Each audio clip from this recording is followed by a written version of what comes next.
Hi, my name is Ravi Singh, and I wanted to educate people about a relatively new surgical procedure, a LASIK-based surgical procedure to correct presbyopia. Now, this procedure has been available worldwide for probably over a decade and was developed in London by Professor Dan Reinstein, and he's been using it extensively on patients to manage their presbyopia, and even in presentations talks about having treated various celebrities such as prime ministers and rock stars, etc. Now we have a Presbyond laser machine now. It's part of the MEL 90 Zeiss eczema laser platform, and we've started to use this technology this year, and we've had some very good results. So I was wanting to educate people about what else is available to surgically manage patients with presbyopia. So what is Presbyond? Now, Presbyond is a LASIK-based corneal procedure that offers an alternative to using intraocular lenses or traditional monovision for presbyopia management. Now, in some respects, Presbyond is similar to an extended depth of focus intraocular lens, and its principal advantage over an EDOF lens is that the treatment is applied over the visual axis, whereas with an intraocular lens, one can never position the lens over the visual axis, and that's a weakness of those lenses, and that can contribute to variable performance in patients. So in Presbyond, we use aspheric microanisometropia with an extended depth of focus, and that's achieved through a controlled induction of spherical aberrations, and that's the basis of the treatment.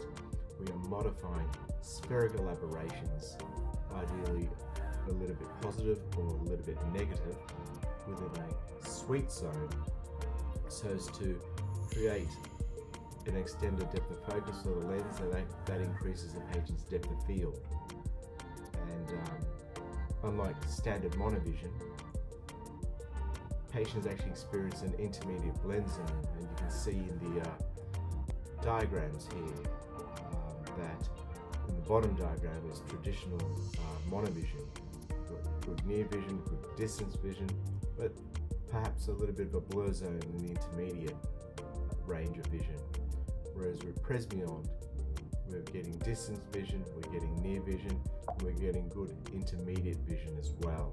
Now the dominant eye is corrected for plano, and the non-dominant eye is corrected for mild myopia, the amount which depends largely on the age of the patient and what's required for that particular patient. So just revisiting those two diagrams, on the left traditional monovision and on the right Presbyond LASIK vision correction, and again showing that in traditional monovision there's a potential intermediate blur zone, and on the right with Presbyond LASIK correction there is a smooth transition of vision between distance, intermediate and near for the patient.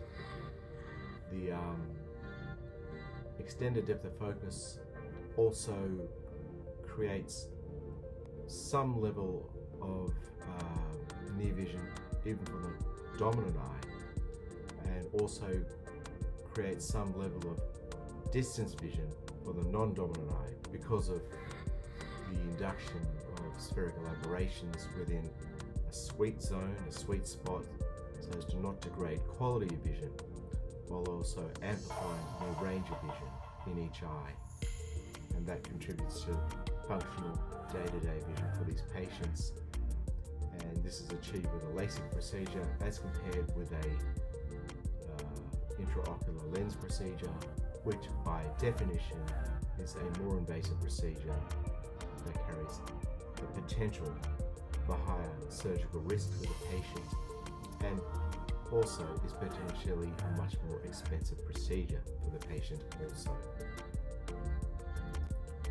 So in this slide we see optically how this procedure works, and what is achieved in this surgical procedure is that the asphericity of the cornea is adjusted so as to create positive spherical aberrations in a controlled fashion, and this basically increases the circle of least confusion for the patient, and that is how it achieves the extended depth of field or vision for the patient, and allows patients to see over a large range of vision without having to wear glasses. And also, again, the principal advantage of this surgery is that it is a much less invasive procedure for patients to undergo, and it is also largely a much more affordable procedure for patients to undergo also. So by increasing the positive spherical aberrations in the cornea for the patient, and it's important to note when we measure these patients preoperatively to determine their treatment, we measure whole eye aberrations with a whole eye aberrometer, not just corneal aberrations. And there's another important part of this surgery that state-of-the-art diagnostic equipment is also required to perform this surgery well for patients. And by increasing the positive spherical aberrations, the peripheral rays are focused in front of the paraxial rays of light, and this enlarges the depth of field for the patient. So in this fashion, small refractive errors or accommodative demands are tolerated without significant blur. And for each patient, this is a tailored treatment based on their preoperative measurements, and we're able to achieve a customized ablation for each eye. And the dominant eye again is optimized for emmetropia with increased tolerance of slight hyperopic or defocus error, so that contributes to, helps rather achieve some near vision in that dominant eye. And similarly for the non-dominant eye, that eye can perceive some distance vision as well. And studies have shown that because of this matching between the two eyes and increased depth of field, that stereopsis is not affected in Presbyond LASIK surgery as it is typically affected in traditional monovision corrections. And in this slide and graph on the right, we are looking at defocus curves, comparing Presbyond versus traditional monovision, and even some of the multifocal lenses, typically bifocal monofocal lenses, and rather bifocal multifocal lenses. And what we can see is that there's better contrast sensitivity maintained across a range of defocus, and that allows patients to achieve that smooth vision when they're going about their daily tasks. And that's reported that there's less binocular rivalry between the two eyes, that the brain is better able to integrate those overlapping EDOF ranges, and the patient get a perception of continuous focus rather than two competing foci. So who would be a suitable patient for this Presbyond LASIK surgery and presbyopia correction? So a conservative range would be from -8 diopters to +3 diopters of refractive error with up to 2.5 diopters of SIL. Possible ranges are larger than that, -14 to +8, with up to 6 diopters of astigmatism.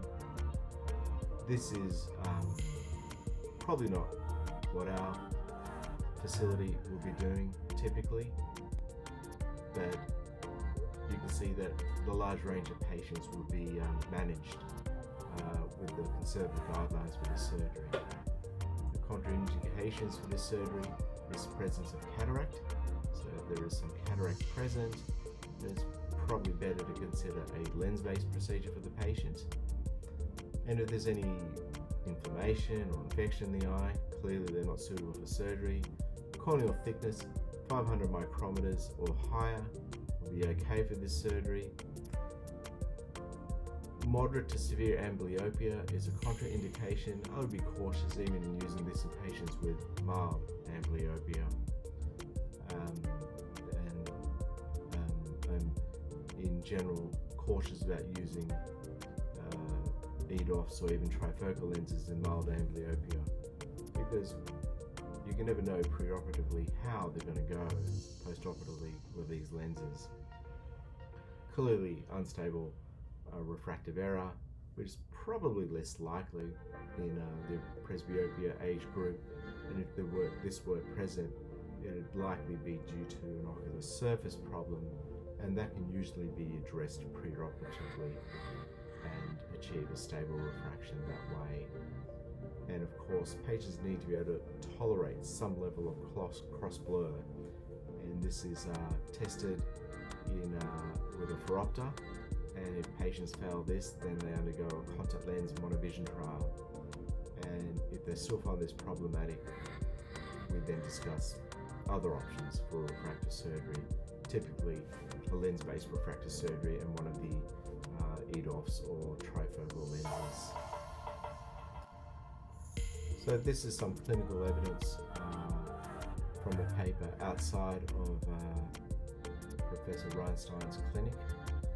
They looked at 20 patients ages 41 to 58 who underwent Presbyond, and they found that binocular uncorrected distance visual acuity achieved significantly from 0.15 to 0.90 logmar vision, and the binocular uncorrected near visual acuity improved from 0.34 to 0.97 logmar visual acuity, and contrast sensitivity was maintained, with apparently only one patient reporting nighttime visual disturbance.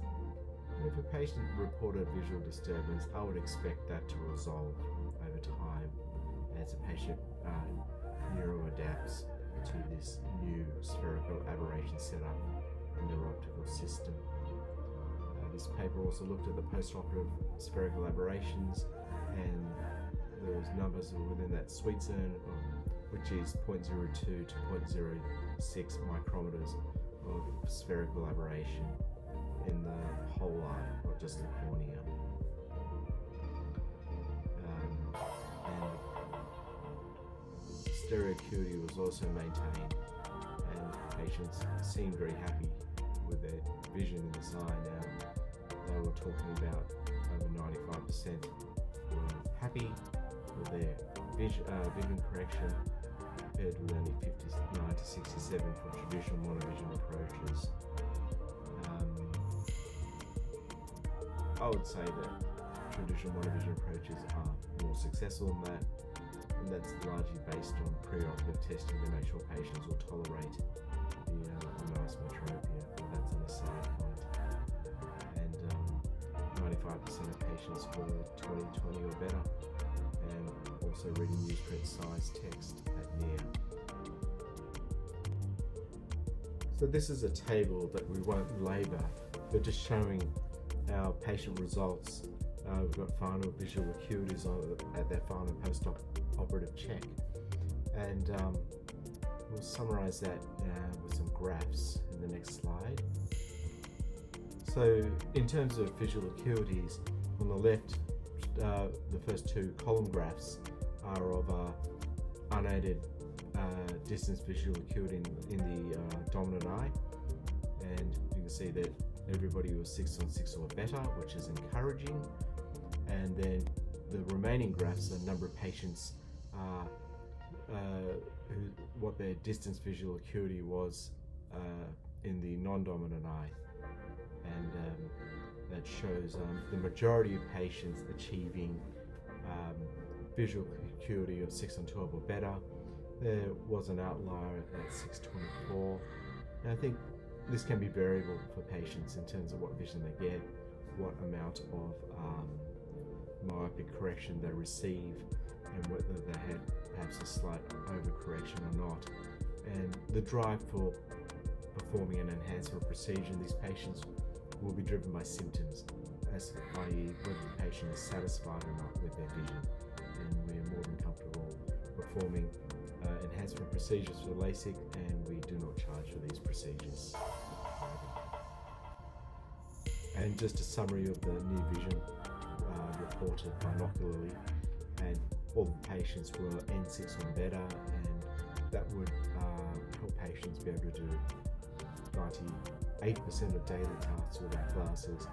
I always explain to patients that if they need to do very fine work like thread and needle or similar, they may need a little bit of help to do that. And all refractive surgeries are around achieving day-to-day functional vision for the patient, and certainly these results are very encouraging for patients. This is a case study of one of our patients, 56-year-old presbyope, hyperope, +2 in the right eye, +150 in the left eye, 615 in the right, 6 on 12 in the left, uncorrected distance visual acuity and near vision of N18, and pre-op spherical aberrations as stated, -0.41 and -0.25.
This is what a whole eye aberrometry map looks like, and the magic number in that central triangular scheme of circles is the third line, middle one.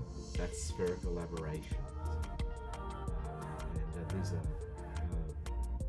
the high order aberrations, and as you're probably all aware that these high order aberrations can keep going down further and further and further, but the most clinically relevant aberrations for us humans are sphere, cylinder, coma, and spherical aberrations. And these are the final post-op results for that particular patient. Non-dominant eye on target, dominant eye on target, uncorrected distance visual acuity, so you can see that right non-dominant eye, even though it was minus 1.25 diopters myopic, it still had 6 on 9 vision, and in the left the vision was 6 on 4.8, and the patient was reading N4 with both eyes. And this is also useful because some of our patients that were commercial vehicle licenses and traditional monovision may render them unsuitable to drive without glasses based on driver's license requirements. And so again, this is just a useful procedure for day-to-day vision for patients in the community going about their life and their work. And just some final thoughts on Presbyond LASIK surgery. Presbyond LASIK is an effective and safe presbyopia treatment option for patients suitable for LASIK surgery and who are motivated to be spectacle independent. So that's important. It is for patients who do not want to have to wear glasses, and it is a safe option for these group of patients if they are suitable. The duration of effect has been reported as 10 plus years, but that duration will depend on the age of the patient and how quickly they start to develop lenticular changes in the eye, which, as everybody's aware, can be quite variable. And the principal indication for this procedure is that it offers a less invasive and affordable presbyopia surgical treatment option for patients, delaying the need for more invasive intraocular lens-based refractive surgery, ideally to a time when they actually require cataract surgery. And cataract surgery can be very safely performed in post LASIK patients. The tricky bit is the lens power calculations.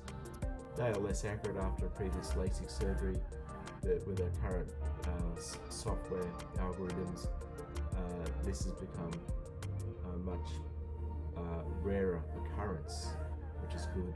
And certainly, if there's any refractive error that needs treatment after their cataract surgery, that can usually be managed either with a piggyback lens or a LASIK surgery enhancement procedure.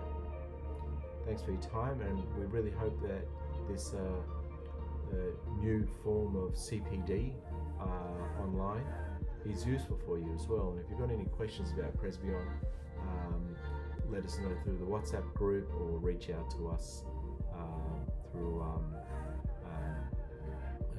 staff at the desk. Have a good day.